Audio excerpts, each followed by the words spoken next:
نعم، الرئيس حافظ أسد كان يقول بي أنه احنا نقف مع إيران للأسباب التالية. نقف مع إيران لأن العراق اعتدى على إيران، واحد.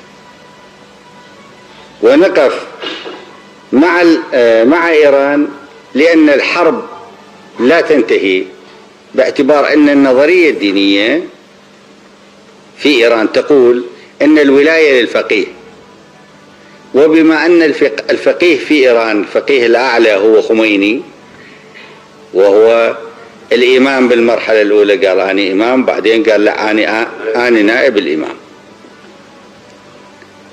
وبما أن هذا التفكير داخل في عقله بصورة نهائية، فإذا لا يمكن أن تنتهي الحرب.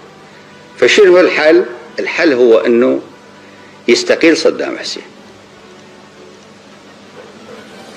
وإن لم يستقيل فلازم الجيوش الإيرانية تجتاح العراق، وبالتالي تسقط نظام الحكم. وهذا ما صدر في بيان رسمي مرتين، في بيان رسمي مرة في دمشق ومرة في طهران، من 3 دول عرب، إيران وليبيا وسوريا. أعلنوا الحرب وقالوا إنه هذا هدفنا، إن نسقط نظام الحكم في العراق، وما قالوا شنو نوع النظام اللي يقيمه.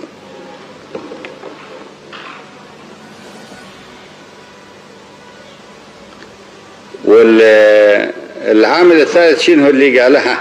العامل الثالث قال إنه احنا مقتنعين إنه فلسطين لا تتحرر إلا